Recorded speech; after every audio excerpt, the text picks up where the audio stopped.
We have a fantastic item coming up for you next. It's an audio-visual presentation.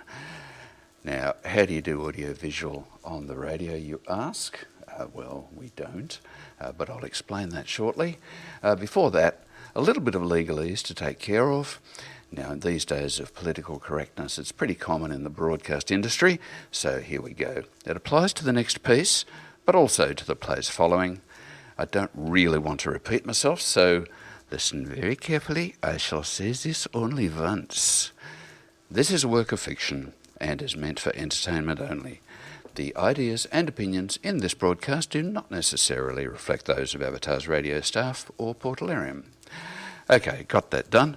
Now, as I say, an audio-visual piece. It is amazing. First time we've done this, so nothing can possibly go wrong. How we present it. Radio listeners, if you're listening to this on the radio, don't worry. The audio track carries the whole story. You will get it. There's nothing missing. But accompanying it are a series of extremely well done illustrations which amplify and enhance the story. Now, I have here under my finger the audio track.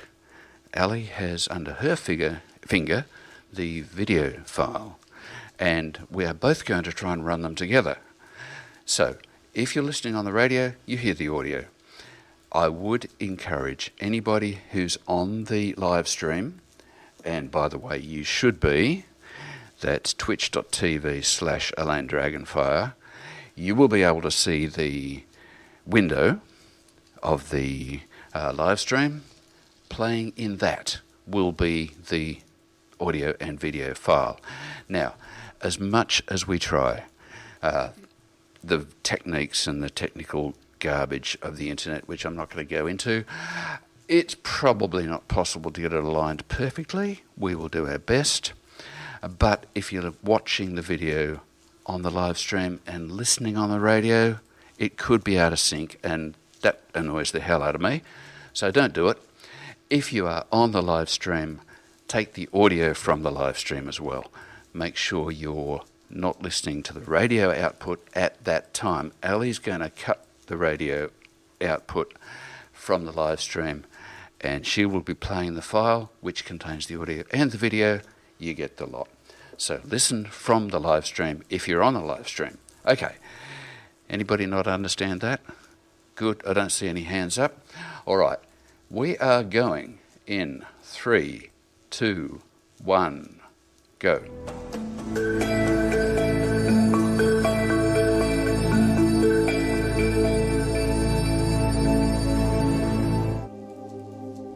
White Pony Productions presents 3D Portal Adventure, a cross-time cafe tale. Featuring Addie as Lady Beth, Shatul88 as Cat Dude, Makey Antia as Tiger T, Jay Harper as McClaw and Deckard, Trelana as Mooncat and Chryslin, with Asclepius as the narrator. Lady Beth and White Pony are the creations of Scudder, White Pony, Kidwell. All other characters come from their players at the Crosstime Cafe. http://whiteponyproductions.com. Produced and edited by Asclepius. Either within or without, it is hotly debated, the vast multitude of universes and existence possibilities, there is said to be a forest that exists in none of them, but it connects them all. At the back corner of this forest is a cafe where certain folk gather and socialise with no visible impact upon their life stories. Well, for the most part. This place is the Crosstime Cafe. Their reasons and causes for being there vary as greatly as their number, but for a few, it is a respite from duties elsewhere. But ultimately, duty calls, and those bound to it must answer. The first to answer this call is Lady Bethlyn, the White Guardian, Formerly a unicorn princess of the Blue Mountain Blessing, now the proprietress of the cafe, along with her great-grandsire White Pony, a seemingly merry and mischievous old stallion, content to live a happy-go-lucky lifestyle, in contrast to her serious tone of life. Indeed, one would not immediately recognize them as being related, aside from their white fur. For starters, while he was completely equine in form, she was anthropomorphic, half human in fact, standing upright at 8 feet 6 inches. Her forelimbs were arms, ending in hands with 2 fingers and an opposing thumb. Further, her alicorn, the spiraled horn from which unicorns project their magic, was no more.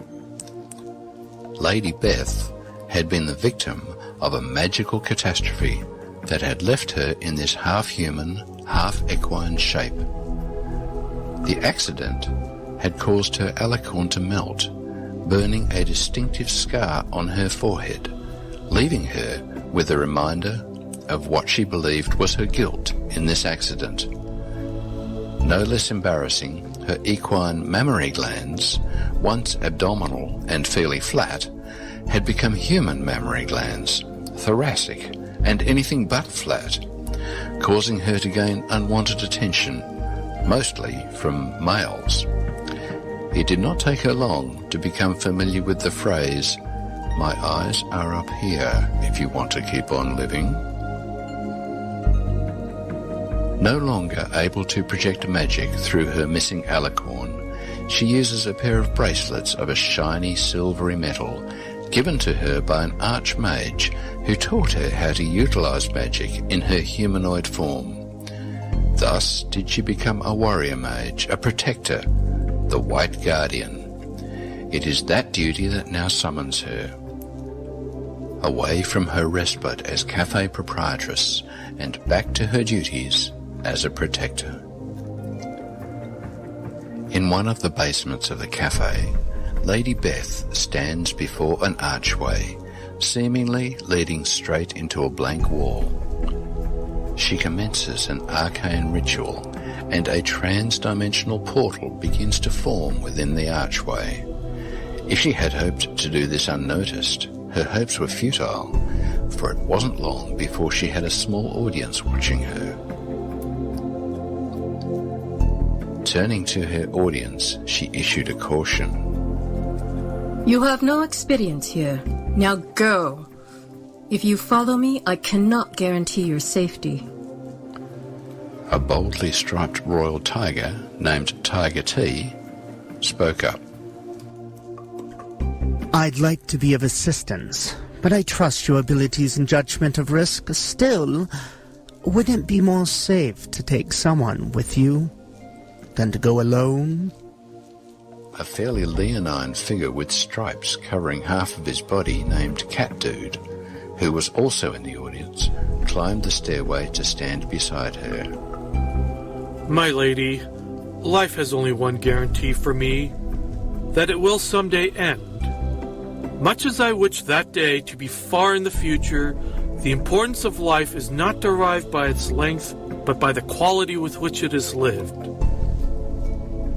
You once asked us how brave we were, and I dared to say, as brave as you need me to be. Time for me to put up. One last thought before we enter. I do not come to follow or to lead. Be it your pleasure, please let me walk beside you."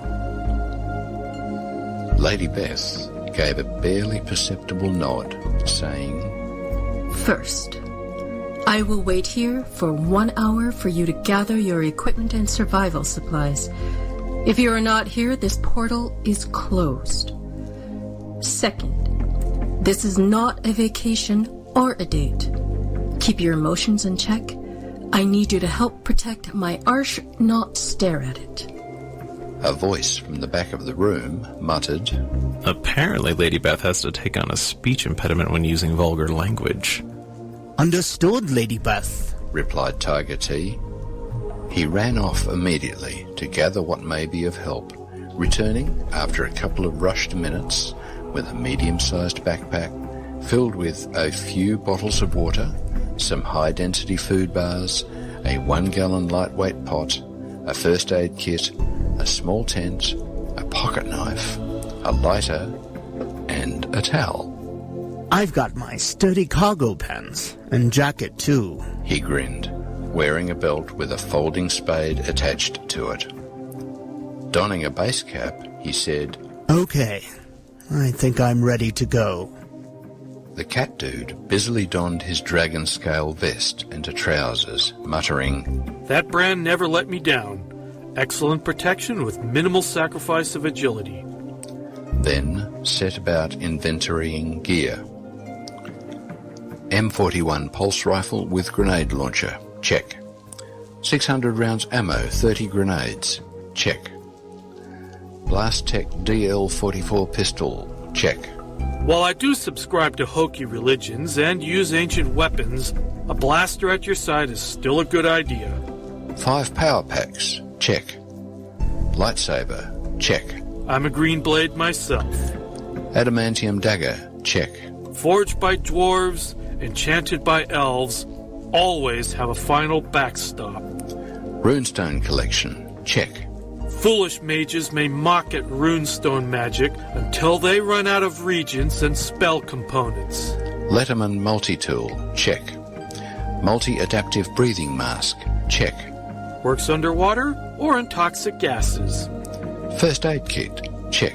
It is as much for you as for me. Relying on magical healing is problematic.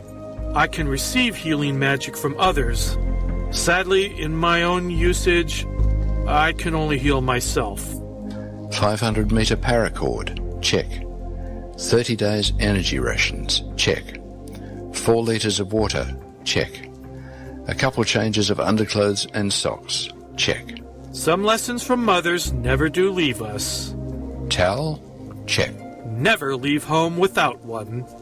Strapping on his backpack, he met Lady Beth at the gate with 2 minutes to spare. I know, cutting it close. Always did give my teachers anxiety that way. My lady, about the last things you said, I understand this is serious, and I will conduct myself accordingly.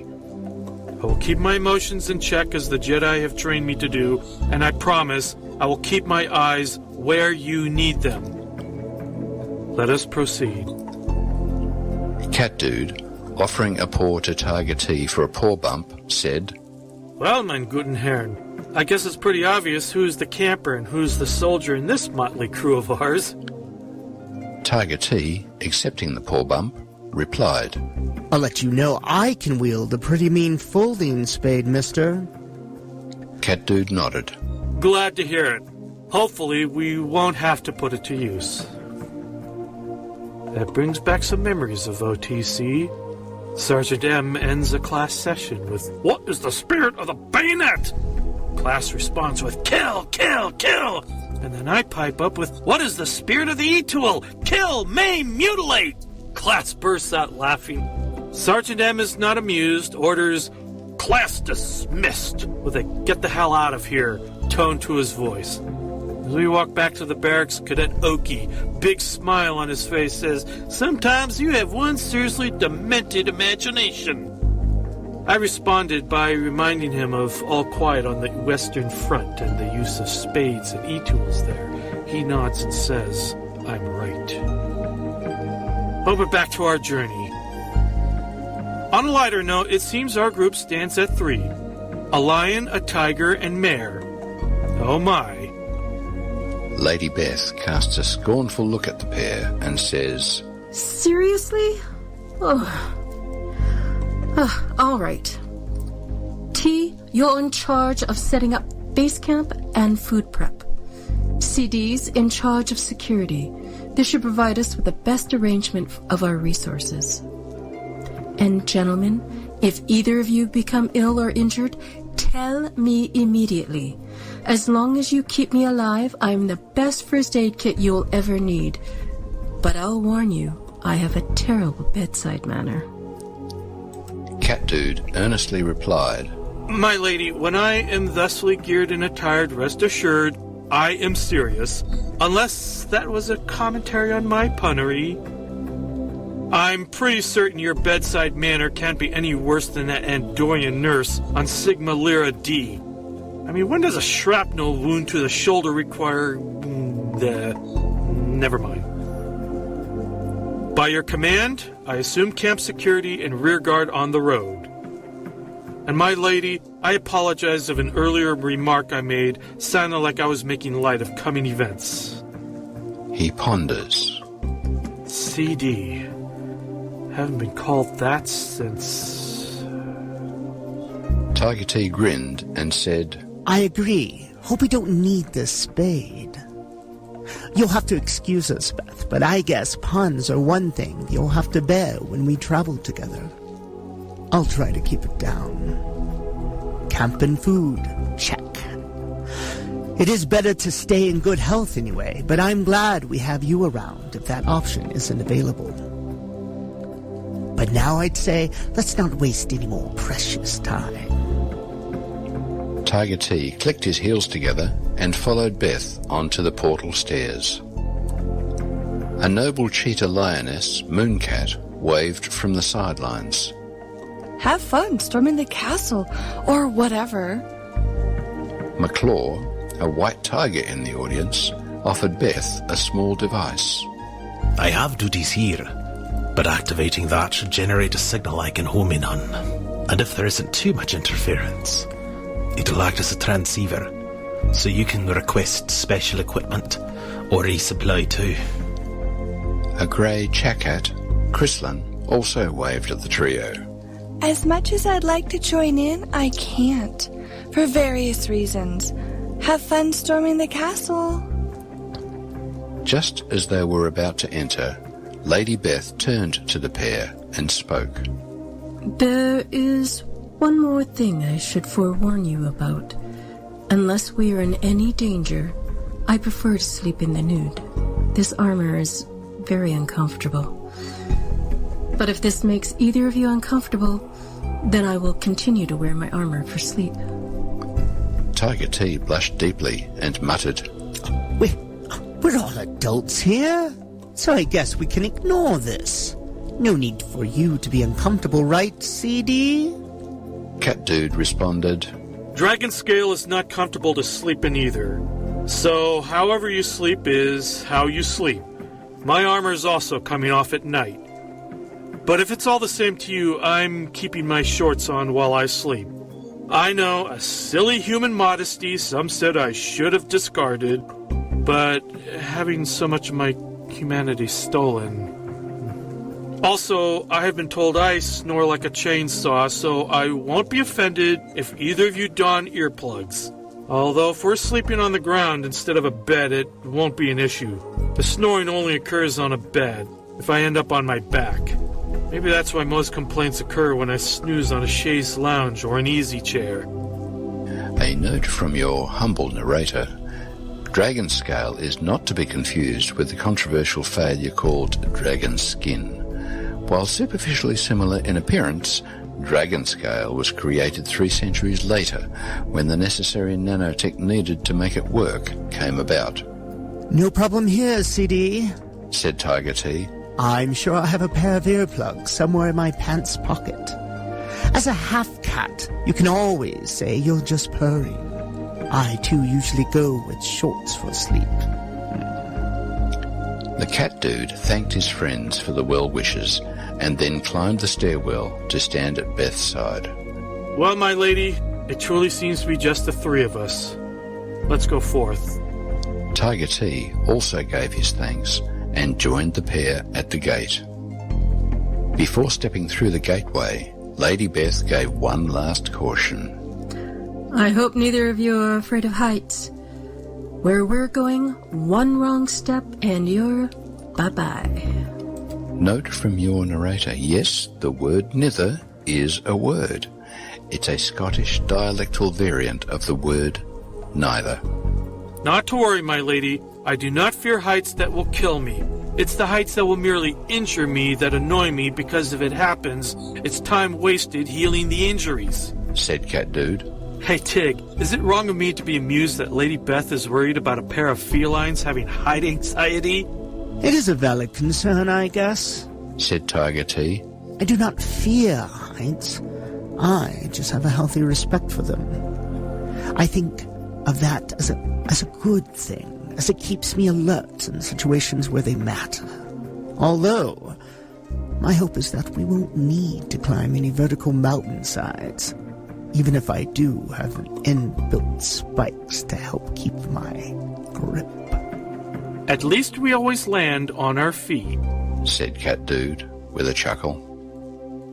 This concludes Chapter 1 of Portal Gate Adventures. More to follow. Not bad at all. That was a brilliant story, I thought, and some exquisitely done illustrations. Now, if anybody missed that, this is being recorded and will be rebroadcast on Avatars Radio on the weekend, 10 a.m. Saturday and 2 p.m. Sunday, for your enjoyment. You're listening to Podcast and Poetry on Avatars Radio, Radio of the Avatars.